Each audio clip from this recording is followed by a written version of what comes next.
نقط الإعجام.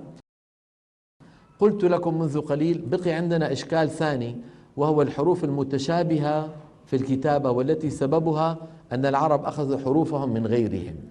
هذا الموضوع قام فيه عالم بعد أبو الأسود. أبو الأسود توفى 69، هذا العالم توفى 90، يعني بعد أبو الأسود ب21 سنة، اسمه نصر ابن عاصم الليثي.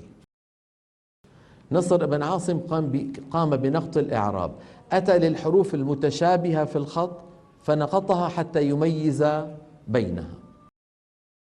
نرى على اللوحة. أما نقط الإعجام وهو الذي فرق فيه بين المتشابهات في الخط، فيعود لنصر بن عاصم الليثي متوفى 90 هجري، حيث نقط الحروف المتشابهة بخطوط مائلة صغيرة حتى لا تختلط مع نقط الإعراب. شايفين أبو الأسود وضع هذه النقط الحمراء، هو شو وضع؟ شوف مثلا هون، شايف شو حاطط؟ ثلاث خطوط مائلة مشان كلمة ثم. شايف أخي؟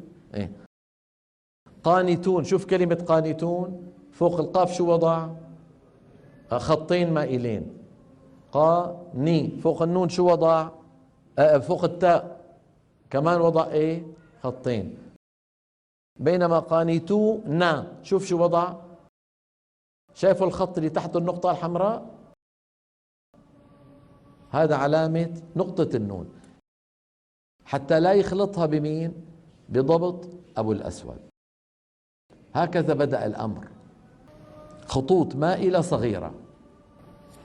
ولما تحول نقط الإعراب من نقاط حمراء إلى حروف مد صغيرة، المرحلة الثانية بعد أبو الأسود قالوا نحن ليش عم نحط نقط حمراء؟ أليست هي يعني فتحة وضمة وكسرة؟ طب الفتحة ما هي؟ ألف، فبنضع نحن ألف صغيرة مائلة، والكسرة بنضع تحت منها يعني ياء مردودة إلى الخلف. مع مرور الزمان ديلها، هذا ديلها اللي راجع لورا حذفوه، فصار شكلها مثل الفتحة لكن وين محطوطة؟ تحت الحرف.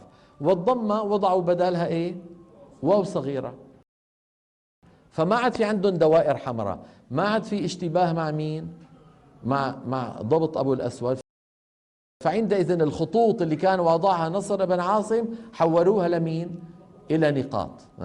ولما تحول نقط الإعراب من نقاط حمراء إلى حروف مد صغيرة لم يعد يخشى اللبس، فاستبدل نقط الإعجام من خطوط مائلة إلى نقاط، وجرى العمل على ذلك إلى عصرنا. كما ترى مثلا إليكم، شايف الياء بعد ما كان يحطوا خطين مائلين شو صاروا يحطوا؟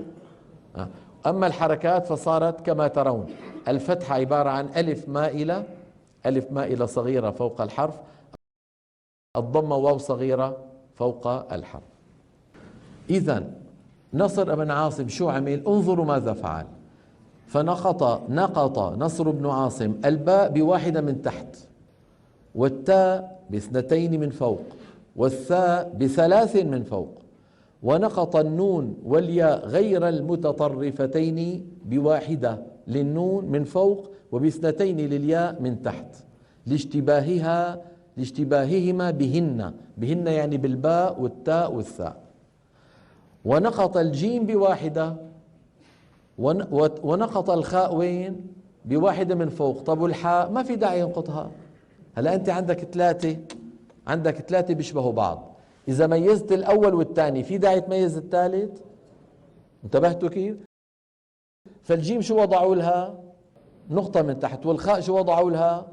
نقطة من فوق، والحاء تركوها. ونقط الذال بواحدة من فوق وترك الدال، نفس الموضوع، الذال والدال كانوا مثل بعض، لما نقط الذال في داعي ينقط الدال تركها. ونقط الزاي بواحدة من فوق وترك الراء. ونقط الشين بثلاث من فوق. ليش بثلاثة؟ لأنه الشين في أصل الكتابة لها 3 أسنان، فوضع فوق كل سن نقطة متجاورة، تك تك تك. انتبهنا؟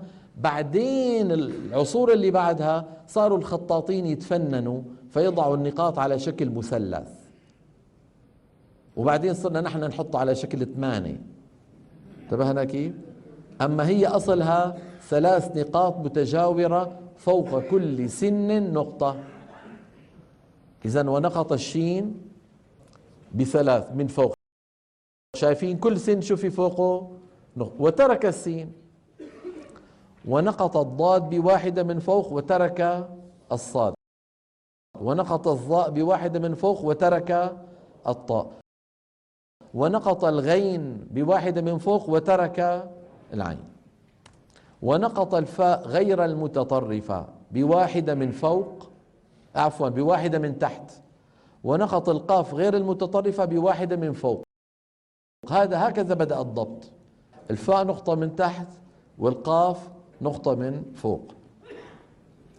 ولم تكن الكاف وقتها تشبه اللام فتركها مهملة. شو يعني مهملة؟ غير منقوطة.